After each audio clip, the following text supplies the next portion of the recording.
Hey everyone, it's Rick here. Hey, today I want to talk about Tom Landry's Dallas Cowboys. Growing up, I was a huge Dallas Cowboys fan. I actually became one in 1976. I'm 57, so I love the Dallas Cowboys. I liked them during the Jimmy Johnson era as well. That was probably the greatest time during a short period, like 92 to 95 era. But Dallas Cowboys to me were Tom Landry.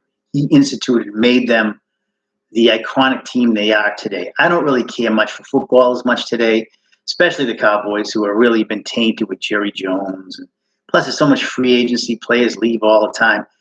My era was Tom Landry. I remember liking football since I was like 10 or 9 when I was 1973 with my father. But 76, I became a Dallas Cowboys fan. I don't know. I think my dad was a Redskins fan, so I wanted to become a Cowboys fan. I loved them from the year of the red striped helmet. And then 77, they won the Super Bowl, and they were very, very always competitive throughout the 70s, early 80s. Now, there's a lot of speculation. I'm going to say one game of all the games I saw growing up sticks in my mind forever as the game of infamy. I'm going to say what it is. A lot of people say that the Cowboys dynasty started to die when they lost the 49ers game in 1981 season, which was the 82 playoffs. I disagree. Danny White, I agree with him. He goes, no, the next year we went to the championship. 49ers didn't even make the playoffs in that strike year. Next year we were 12-4, and we were one of the best teams in the league.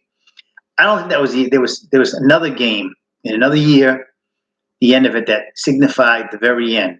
Now, look, the Dallas Cowboys were very good for all through the 70s. And early 80s, for a couple of years, they were still very competitive. And then something happened.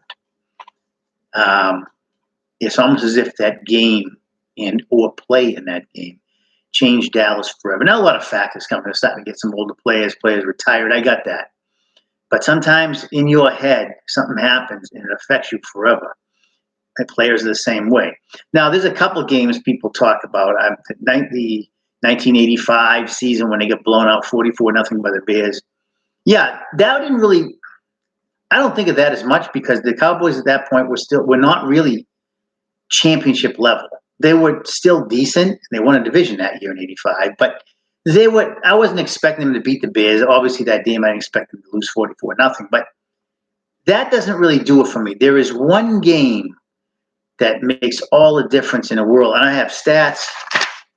I'll show what I'm proving. That's the 1983 Week 15 against the Redskins. Let's see why I believe I'm correct. 80, 81, and 82, Dallas is up there with the best. Okay, they went 12-4 in 1980, scored the most points in the league, and won 2 playoff games and lost to the Eagles. They didn't play very well in that game, but it was mostly the running game of Eagles that ate them up 20-7. The next year, they were a horse collar tackle, which was legal then, away from winning against the 49ers. Also went 12-4, won the division. The next year, they were in the strike shortened season. They went up second to Washington, won 2 more playoff games and lost that one.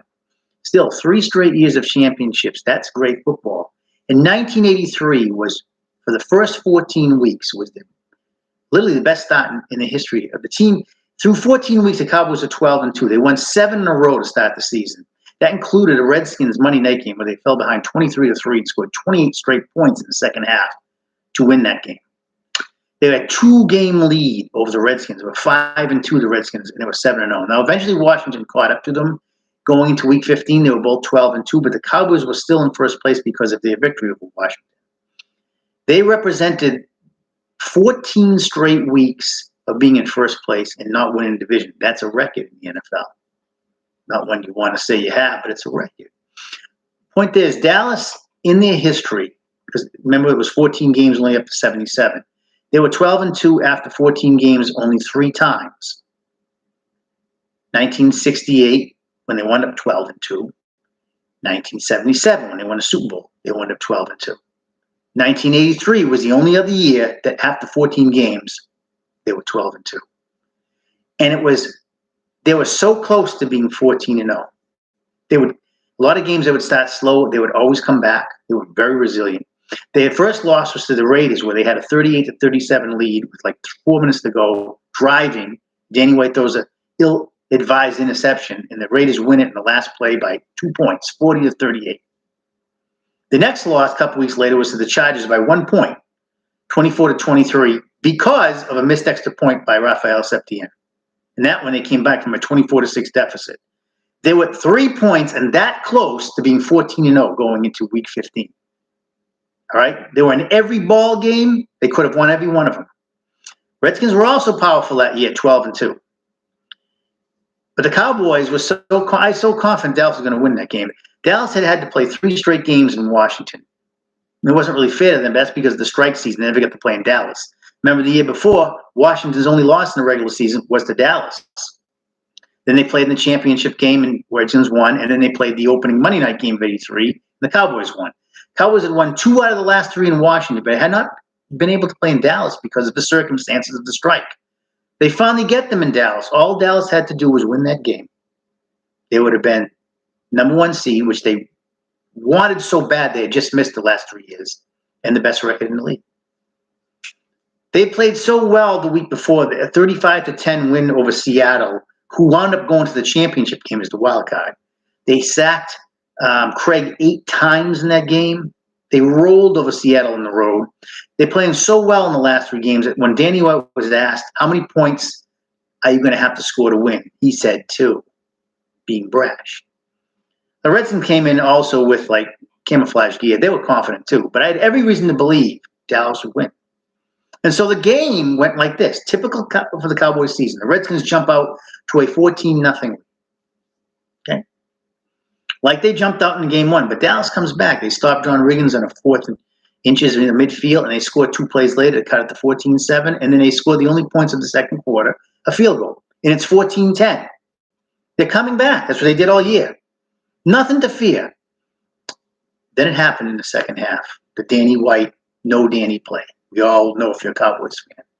I don't know what the hell Danny White was thinking, but it was, they had a couple first downs. They had the ball first. They got near midfield, same place that Riggins got stopped. Then it was 4th and 1. Redskins had #1 running defense. Dallas had #2 that year. So you don't run the ball, so what do? Well, when they're supposed to call the play, just punt, play the field position game. No, Danny White decides to take it upon himself and audible. And I love Danny White, but that was the stupidest play of his career ever.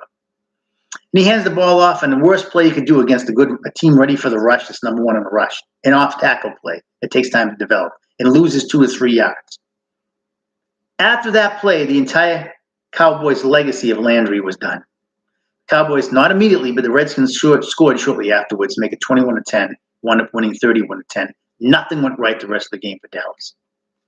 Dallas then subsequently gets slaughtered in a meaningless game on Monday night the next week against the 49ers, 42-17, with all kinds of turnovers, and then lost to a much inferior Rams team they should have beaten, 24-17.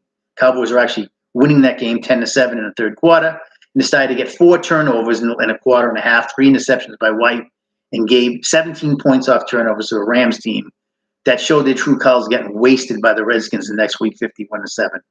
The Cowboys, in their head, was that game 31-10. They never recovered from that game. I don't know what Danny was thinking. I mean, if you're going to call an audible, do something at least imaginative.